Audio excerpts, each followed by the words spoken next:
core of it, when people think about climate change, the first thought that comes to people's mind is the combustion engine or transport or fossil fuels. People automatically, when they think of food and agriculture, they think of green fields and pristine sort of clear waters and rivers. But the truth is, the way we produce food today is just not sustainable.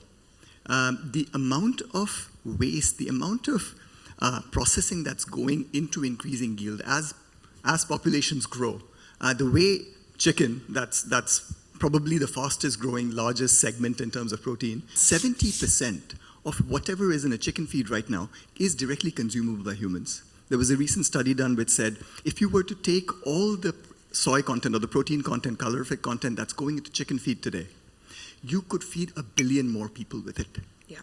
Right? So that's the technology, and that's what we want to do. Take plant-based protein and make it human edible.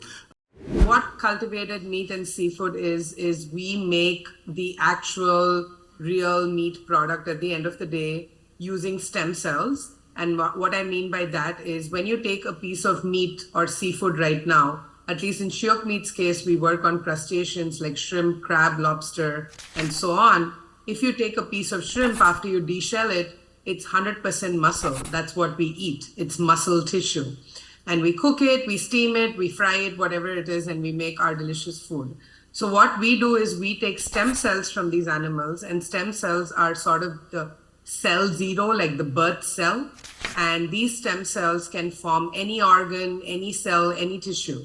So we take muscle stem cells or fat stem cells, and we grow them in an environment that's very similar to where the animal grows, but in large stainless steel tanks. So imagine like you're in a brewery, but instead of brewing beer, you're actually brewing shrimp meat or chicken meat or beef meat, that sort of a thing.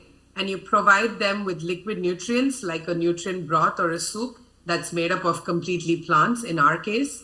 And then you wait for about 4 weeks. You provide the temperature, the pressure, the pH, the humidity, whatever the cell requires. You basically are tricking the cells to think that they're still inside the animal's body. That's what you're doing. You're providing a greenhouse for the stem cells to start producing the meat that they're supposed to produce inside of an animal's body. So instead of 9 to 12 months for waiting for the breeding of shrimp, for the larvae, and then the full growth of shrimp, and then you have to slaughter it and then eat it, we are just growing the meat inside in about 4 to 6 weeks. The taste is inherent. It's as tasty as conventional, but it's more sustainable. We are looking at how we could scale that up in the future, and I'm sure we're going to talk about that in this panel. But the idea is, how can you use stem cells to still make real meat at the end of the day, real seafood at the end of the day, without having the animal itself? I read a statistic a few weeks ago that if we were able to transition just 11% of the meat industry to alternative protein, we could take the same amount of carbon out of the air that all global air travel produces. Yeah, I think that's spot on, right? And 11%, just to give you a sense, all you need to do is shift 1 day a week to vegetarian. You don't need to turn fully vegan, right? If there are certain dishes that were prepared by your grandmother in a traditional way, you can still enjoy that, right?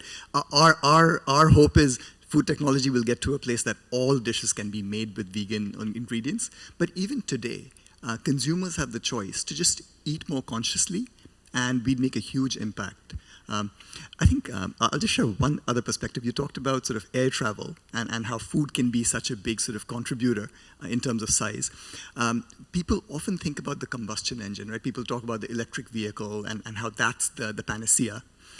There's a concept of the global parking lot, right? Where every time we say, I'm not going to use my car, I'm going to use an electric vehicle, the old car is still being shipped to Southeast Asia or Africa, and it'll keep running for the next 20 years and still spew out carbon emissions into the atmosphere. So food in many ways is the most direct way for you to impact overall carbon emissions.